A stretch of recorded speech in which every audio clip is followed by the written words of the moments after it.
Hi, and thank you so much for being with us today. I want to give you a sense of what's ahead for this program. My colleagues, Coach Alison Montgomery and Erin Brown, will be giving a presentation, which will be followed by a moderated discussion. And we are recording this so that we can share it with other interested basketball alumni, friends, and supporters of the program. And while she needs no introduction, I have the pleasure of introducing head coach for women's basketball at Bates, Alison Montgomery. You've likely watched her lead the Bobcats and were inspired by her this past season when she led the team to an 18-8 season in the NESCAC championship. And at the end of March, Alison was named one of 13 finalists for the Women's Basketball Coaches Association's NCAA Division III National Coach of the Year. And also joining Alison is my advancement colleague, Erin Brown, who is the Senior Director for Leadership Gifts at Bates and also parent to Quinn, Bates class of 2025. Thank you both, and now I'll hand it off to Alison. Thanks so much, Carrie. Appreciate the introduction, and thanks to Erin as well. I'm really excited to have the opportunity today to just chat a little bit about our program. I absolutely love talking about all things Bates women's basketball, and certainly excited to talk about a little bit about what made our program, I think, extra special this year and sort of what allowed us to kind of reach some new heights in terms of winning the first NESCAC championship in program history. So the way I thought I would highlight that today is to kind of talk about three things related to my leadership as the coach of the program that also really tie into the values of our program and things that we emphasize every day in our culture and among the women on the team. So, while I could certainly talk about a lot of different things that I think shape our program and that are important to our program, I've really chosen to highlight these three. So the first thing I'd like to talk about is the importance as a leader, and something that I take really seriously in our program is always taking responsibility. I think in leadership, while there are many things out of our control, I think it's really important that we take responsibility for all that sort of happens under the guise of our leadership. And so, I just think there's always a way to reframe things and always a way to sort of be determined to strive for better. I think, you can always make excuses about things that limit you, about why you're not achieving certain things. And I think, that is not helpful in terms of improving, in terms of success. So I think always thinking about creative ways that you can sort of take responsibility and spin things that might be challenges or might be a certain type of adversity are only going to strengthen your chances for success. I think the way that I try to do that as a leader is first lead by example. So I think there's been real opportunities in our program where I think as a leader, I could certainly allow for making excuses for things that stood in our way. I think a perfect example this season was sort of battling through the challenges of running a program and trying to have an athletic season in the face of COVID. I think we were certainly really lucky to have a much more normal and competitive season than the season before. But we did reach a real moment of adversity right in the middle of our season where COVID, affected our ability to compete in terms of, having players out, in terms of losing games. And I had a moment as a leader where I lost my composure a little bit. I was really frustrated. It all came from, I think, a place of just wanting success for our program, knowing how hard our women have worked, knowing just sort of the level of talent and the quality of culture that we had this year and knowing what was possible, and sort of really lost my composure thinking, there's something out of my control that could stand in the way of that. So, I think as soon as that moment happened for me, I immediately kind of reeled and in front of the women in our program just took responsibility for that and sort of removed, any sort of, didn't sort of blame them, I think, for some of our failures. And some of those were a little bit of a crack, I think, in our camaraderie, and that resulted in a couple losses. So, I took responsibility, kind of owned it. And I think in doing so, my goal is to demonstrate to these women that failure is not weakness. If we are not failing, I truly believe we're not setting our expectations high enough. We're not setting the bar high enough for ourselves. And I think failure then is a really natural process of kind of striving to be your best and to really sort of push the limits of what you think you're capable of. I will say, I think the young people that we work with at an institution like Bates are perfectionists. They come to our institution oftentimes with not a ton of experience with failure, and really high expectations. And obviously that's part of what makes them great in the classroom, on the playing field, and all those things. But I think it's really important to help them to understand that perfection is not a realistic goal. Again, that failure is a really natural part of that process, and it doesn't make you weak. I think another thing that we talk a ton about is this preoccupation with being at 100%. So I know the women in our program they can sometimes feel really stressed or anxious about, I'm not 100% today. I have this and that, and I'm balancing all these things, and how can I possibly be perfect at my sport today? And our messaging in our program is, well, you can't. It's not possible. And, I try to also take sort of ownership in that and sort of saying, if I feel 80% today, I'm going to be my best 80%. I'm going to do my best to sort of not show that level of depletion, but I'm going to sort of put everything I can into what I'm doing to the extent I can. And that's going to be enough today. And I just think they need that constant messaging, those constant reminders, in order to then be able to take responsibility and sort of own what they're doing, rather than focus on limitations, excuses, and all those sorts of things. I think, another kind of like micro example of this is working with one of our women this year who is a standout player in our program, represents our program really, really well on and off the court. And, as we have improved, our program has improved, and as we've sort of continued to make more of a mark within our community at Bates and in Lewiston, I really like to make the women aware that that's a responsibility, right? Like, you're representing Bates, you're representing our program, you're representing yourself, and all those things are really important, and you don't kind of turn that on and off. So you have to sort of hold yourself to a certain standard at all times. This young woman had a week where she sort of wasn't representing our program, and it was nothing egregious. She was late to a work shift. She had sort of not responded in a timely way to a professor, right? And these can be looked at as really small things, but I was getting that feedback from members of our community and sort of asked her to be accountable for that. And I think, the really cool thing was that she didn't make excuses for that. She didn't say, oh, I was busy, or, oh, I didn't. And then I know, like, she just owned it, took responsibility, and moved on, and sort of understood that her role not only within our program, but who she is on our campus, like, she has to be better. Right. So I just like that example because, again, it's not an egregious one. It's not, it's a really sort of micro example of being willing to take responsibility and ownership, and just sort of always understand what you're representing. So I think, that's a cornerstone. It's, we're humans. So this is a constant work in progress, and there's always things challenging us in terms of even sort of understanding to what extent we can take responsibility, to what extent things are out of our control.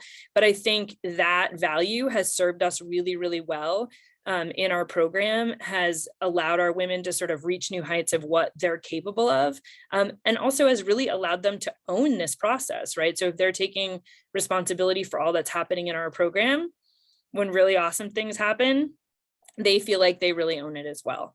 So that's the first point, I think, that's been really important to our program as we've built and as we've found success this year. The second thing that we talk about a ton, that I like to demonstrate as a leader, and that is a value in our program, is being intentional about valuing everybody. This is an idea that sounds great. right? And I think every organization could talk about this, could talk about why it's important and why it's a great value. But the reality is, no matter what we're trying to do, we are busy. Like, we have a lot on our minds. So whether it's sort of balancing all you're trying to do within a team or within an organization, you have that sort of side of it, you have your personal side of it. The women on our team are obviously balancing a lot of things in terms of being, excellent in the classroom and doing a lot of other things on this campus. So the I think key word here is intentional, right? So you have to prioritize and make intentional efforts to value everybody. For me as a coach, some systematic ways that I've chosen to do this have been, there's lots of little things, but one is certainly taking the time to meet individually with players on a really regular basis, to continue to build relationships, build trust, but also meet them where they are at all the different points of our season. That's been really important. Giving them sort of, this year we had, as we set our values for our program at the beginning of the season, I think a lot of times what can happen when you set values is you write them down, you agree on them, and then you forget them for the rest of the season.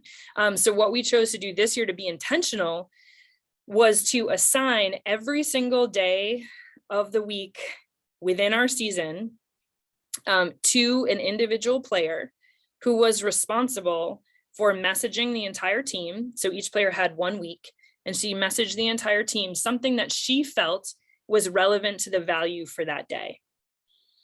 So she could sort of share her own thoughts, she could share a quote, she could share an article, something that resonated with her that reflected the value that we had decided upon for our team. I think when I first sort of made this effort, I thought like, ooh, how is this going to go? Sort of every single day, reminding each other of our values. It was wonderful. It was amazing. I looked forward to it. I think everybody looked forward to it. And it made us really purposeful in what we were doing and allowed every single woman to feel valued in terms of, this is my interpretation of what it means to be accountable. This is what I think it means to be resilient. And just that repetition of our values, like really sort of emphasized, reminded what we're doing, right? So when you woke up on a random Tuesday morning in January and it was cold and maybe we're coming off a tough loss and, maybe, there's other things on your mind, it sort of refocused you in that moment to remind yourself what we're doing as a group. And it was really inspirational. And again, sort of allowed them each their own little mark at different points in the season. I think kind of another thing that I tried to do to sort of build in systematically that they also are intentional about valuing each other. We do a couple things as a team, but one that sort of stands out, I think, as unique and sort of different to our program is that every time we take a road trip, we have what we call a freedom bag. And when they step on the bus, they drop their cell phone in it, and they do not have their cell phones for the rest of the road trip. So this is not meant to be cruel so that they can't check their social media for X number of hours, but it's an intentional decision to be present with each other and to, actually engage with each other. I think when we first introduced this in our program, there was a little bit of like resistance and what are we doing? And I think as it's happened, I now see such relief when they step on our bus and drop that phone in and have the opportunity to sort of be intentional with each other. So I think those, there's lots of little ways that we do it. And, I know as a leader, I can be so preoccupied with planning practice, preparing to win games, like our ultimate sort of goals that we have as a team. But I think if you lose sight of valuing people, then it becomes really hard to work toward those ultimate goals. So I think, building in those ways has been really successful for us and for the women in the program. The last thing that I wanted to talk about, the third thing, is a little phrase that I like to use to remind myself of this value, but we say, trust your gut unless you're hungry.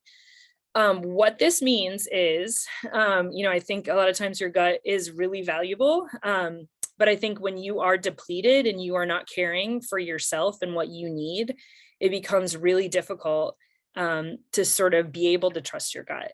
So I think, again, in leadership, similar to the theme that I just talked about with being intentional about valuing people, I think, you are so distracted and busy by a lot of things that you're trying to accomplish that sometimes making yourself the priority, or, even being aware and paying attention to what you need to be at your best, like that priority can sort of fall to the bottom of what you're trying to do in a given day. So, I think as a leader, I feel like it's my responsibility to pay attention to that for myself, because if I am not doing what I need to do to be at my best, then I am not giving what I need to give to my team, right? Like, I think they deserve my best. So, whether like I said, I think it's first paying attention to it, and then it's making the time to do it. I think there's real value in, I think most of us think time can sometimes be our most precious commodity, and it's really easy to say, I don't have time for that. And I think one of the most important things that shifted for me is when I changed that language to like, I did not make time for that today, and I needed to, or I will tomorrow, right? Because we do have the time, but we have to make choices around how we use it. So I think, I try to model that as a leader, and then also try to talk about it very consistently with the women on our team, right? Because they are pulled in lots of directions. Again, they're balancing rigorous academics, they're competing athletically at a really high level, and they also have lots of other things going on in their life. So helping them to first prioritize, like, pay attention to what I'm about and what do I need? Like, how much sleep do I need? What kind of foods fuel me? Like, what sort of fills my cup as opposed to depletes me, right? So I think helping them to pay attention, and then helping them to figure out how to make time for that and how to prioritize it is really, really important. There's a couple of things that we really sort of, talk to them about in terms of ways to do this. I think journaling is a really great way, and I sort of get on them about that. If they're kind of struggling to sort of figure out what they need as a, just like a healthy outlet, we talk a lot about that. And we talk about just sort of having those sort of accountability partners in your life. So whether that's someone in your family, whether that's someone outside the team, it could be a teammate, but just finding the space to first allow yourself to develop that kind of awareness about what you need. So self-care, and I just think it's really, really relevant, especially I think it's always been relevant, but I think sort of the challenges that we've found ourselves living through, particularly the past couple of years, and just the challenges that I'm seeing our young student athletes trying to balance. I think this is an especially important one in terms of really emphasizing self-care. So those are three things that I think, again, I could talk at length about lots of things that we emphasize in our program, but those are three things that have really guided our program really as we've built it over the last couple of years, and have stayed really, really relevant, and things that our team has really grabbed onto in terms of our values. Alison, thank you so much. I know it has been it's actually been one of the highlights of my year, watching your program and the success you had this year. Just such a inspirational winter. And as Carrie said, I am Erin Brown, Senior Director of Leadership Giving with First Year Batesy, which is also exciting. I'm here to tell you that I have some exciting news. Garth Tiemel from the class of '99, who played on the men's basketball team while a student at Bates, has generously agreed to fully fund an endowment to support the men's basketball program. Additionally, Garth also wanted to kickstart a women's basketball endowment by providing $50,000 of seed funding to get that off the ground. It is important to note that this additional funding will be additive to Alison's budget and what she already receives from the college. The same is true of John Furbush's endowment. That will be additive to both the men's and the women's program. It will not take away from what they are already receiving.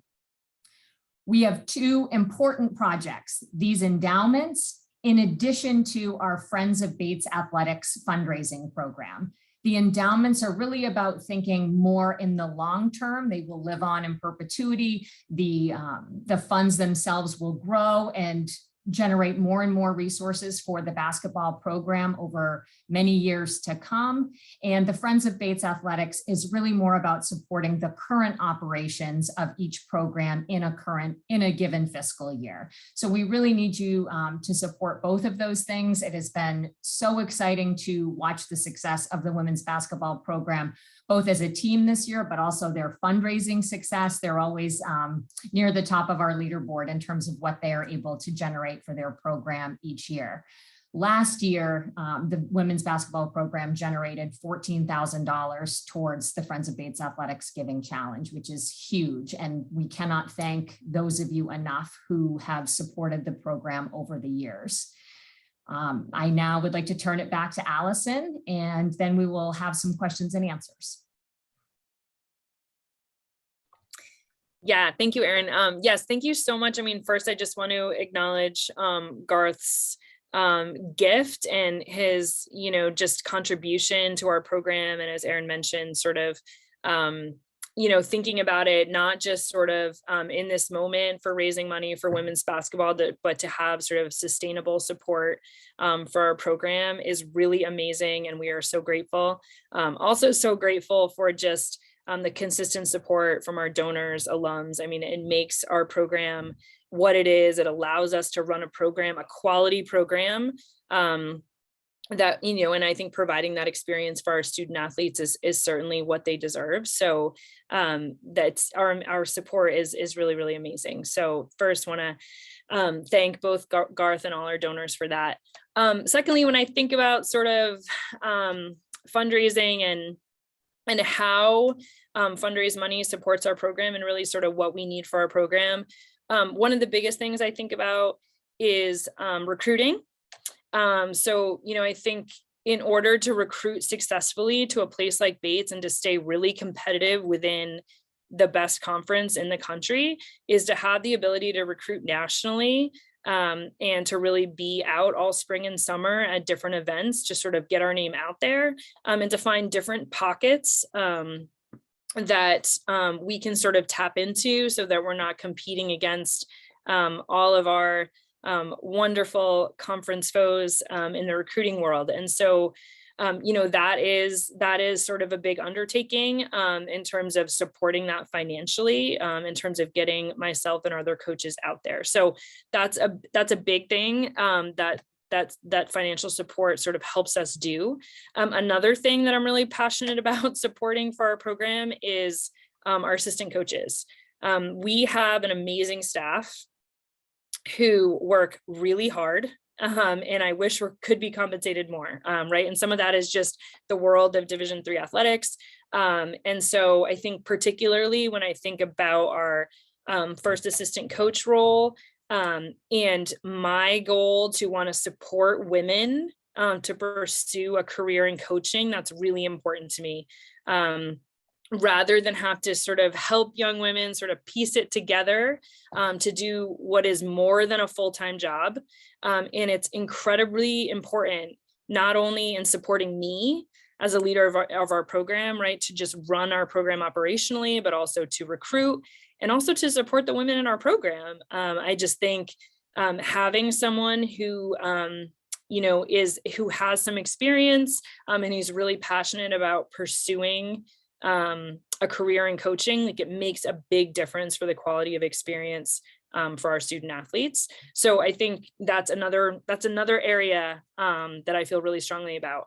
The third, I would say, is just I think it sort of all falls under just enhancing what our program can do for our student athletes. One is certainly traveling a little bit. I think it's a really nice experience when student athletes have the opportunity once a season, ideally, but really I've kind of set the bar of at least once in their college experience to be able to take a trip outside of what we regionally do for our season to sort of just have that experience as a team. I think those sometimes are the memories that stay with them the longest when they have those experiences that are a little outside of the realm of what we traditionally do. So I think just traveling and then just supporting what we do in a more general way, just to run a season.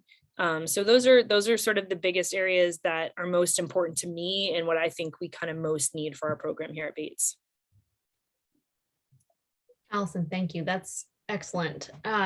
So we've got a couple of questions from alumni and supporters of the program, and I'll start. It seems that your leadership and values are focused on important life skills. In the lives of the young women who graduated from the program, can you share any specific examples of their successes? Yeah, for sure. I think, I think winning is no doubt a really important part of student athletes' experience. Like, they spend a lot of time, they make sacrifices, and winning brings a lot of joy. And it keeps them really motivated to do what they're doing. So that is obviously an important thing that we're chasing, that I value, and that, we're always reaching for. So I want to make that clear. But I also want to say that my biggest goal and the biggest reason I coach is to create an environment where these women are challenged in a way that is going to prepare them for what's next, right? So I think I want them to have a really positive experience. I want them to develop lifelong relationships. But I think we do them a disservice if we're not challenging them. And, we talk about it like from the moment we start recruiting young women, in terms of saying, like, this is going to be tough, just so you know, like, you're going to have a great time. It's going to be fun. You're going to learn a lot. You're going to make good friends. But it's going to be really hard, because if you're trying to do anything special and unique and you're trying to achieve things, like, the struggle is part of it.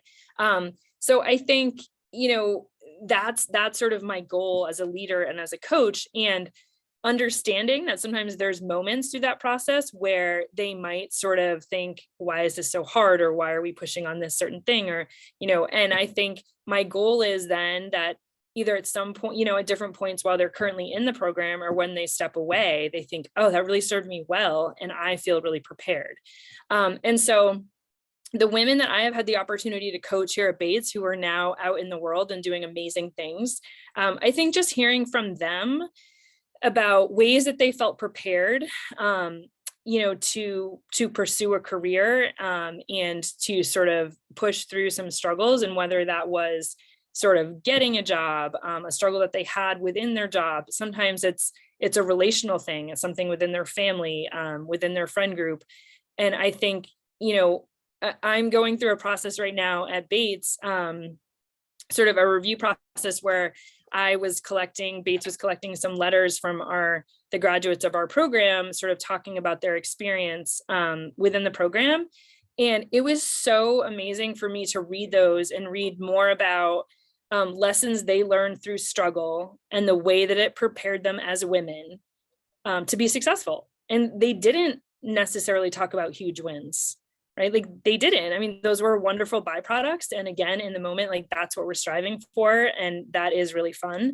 But being able to hear that and allow them to reflect on that, and also just to see the camaraderie. So we, in pursuing our championship this year, the current women on our team said that their favorite memory was playing in the championship game, looking in the crowd and seeing our line of alumni with their Bobcat t-shirts on, like, standing the entire game, linked arms, right? So to feel that camaraderie between the women who were on our program but have since left, and who still feel that pride and love for each other, but also for these women who are competing, who they don't even know, right? Like, they don't have personal relationships with them, but like, they have this kind of sisterhood, and those kind of relationships are really lifelong. So that to me is the really special stuff, the really good stuff. And those are the things that make me just want to keep doing it. Excellent. Thank you so much, Allison. We have a question from an alum who's interested to hear about your recruiting strategy, and just thinking about, as you plan for the future of the program, what does that look like?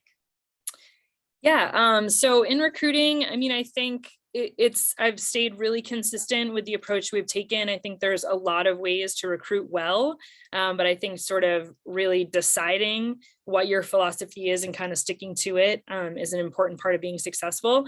So I think, from the moment I took over the program at Bates, I made it really clear in recruiting that I only wanted to support women to come to Bates who felt like Bates was their first choice, period. So that recruiting message has evolved a little bit. So I think when I first took over the program, right, I'm very honest and direct about where I think the program is in a given moment and what the process is going to be like, right? So I think initially that was really about sort of reinvigorating the program. There's been a lot of success in the past, but sort of finding that again and building towards that and being really just kind of honest about where we're at has been really important. But I think really I felt that it would translate well into having success in our program to choose women who are like, Bates is the right fit for me for a lot of reasons, right? For the school, for the community, all of the things that might attract them here, but also for our program and where it's at a given moment. So yeah, I certainly was not looking to recruit people who sort of saw us as a second or third choice. That I was really clear about. I think the other thing I've been really focused on since I got here was diversifying our roster in every way. Just think it's really important and valuable to have representation in every way on our program. And, we've had some nice success at finding some pockets. I spoke a little bit earlier about just the opportunity to recruit nationally and find different sort of pockets all over the country. And so we've done that and have been really focused on obviously, continuing to find great talent and great fits within New England, but also sort of reaching and expanding, not only because it's great for Bates and for our roster, but also I think gave us the best chance for success in terms of finding talented women who felt like Bates was their first choice. And then, the last thing I would say that we've talked about from the first year I recruited here until, this current recruiting class that we're in terms of recruiting high school juniors is this theme that I've talked a little bit already about today, which is this is going to be hard. And so you got to be up for that. Adversity is good, struggle is good, you will fail, it will be hard, but you will have a family here to support you and you will be better because of it. I just think young people can be given messages in recruiting that don't serve them well. Like, you've done it, you've done all the hard work, and now you're going to come to college and it's going to be so great for 4 years. And they come thinking that the challenge is not going to be as hard as it is. So again, that transparency with them and kind of letting them know they are going to have some huge supporters in me and their team and in all the supports here at Bates in our community. But I think helping them to understand that they're embarking on a really special, unique, but also hard sort of 4 years in their life where kind of a lot is coming together for them. So those are really consistent messages. I don't plan on changing them. Sort of no matter where we're at with our level of success, I plan on kind of sticking to that. But I think just talking to them about, where our program is currently at, that's sort of the only thing that has sort of evolved. Thank you. Past players talk about the love of alumni gym, and in your eyes, what's special about our facility, and also what enhancements would you make if you had the opportunity? Great question. And I think anyone who's ever either played or watched a game in alumni gym can have the feeling right now when you think about it. There's not a perfect way to describe it, but I think it is really, there's a home court advantage because it's small. I think there's an environment, no matter who you're playing on what day and how many people are in the gym, right? There's an environment right there in a feel that's really special and really unique and really nostalgic. And so we have a love for that, and the women on our team have a love for that. And I think I think it's special. It's unique. There's no gym like it that I've ever been in, and it's kind of the oldest operating gym in New England. So all those things make it unique. And I think a lot of people sort of comment on that and have that feel. And so, our women love it. So I think that's great. But I think in terms of what I would make for improvements, I think, it's kind of cool that I think, we've had a lot of success in that gym. I think lots of teams have had success in that gym. I think my biggest focus would be just sort of in the space around it. I think allowing for some more modernized and updated sort of locker rooms, coaches spaces, and sort of thinking about a long-term plan for that, I think is kind of the most important part of sort of maintaining some of the awesome nostalgic vibes of Alumni Gym, but also, allowing for some upgrades around it that really sort of support the experience, I think would be sort of most beneficial for the experience of our student athletes. Great. Thank you so much, Allison. That's all the time we have for questions. I just want to reiterate your amazing success and your team's great success this past year and the bright future you have ahead. Good luck to you, and we'll be cheering along. And I look forward to seeing you all soon. And Erin and I would be glad to talk to anybody who has questions or ideas about the endowment opportunity. Thanks.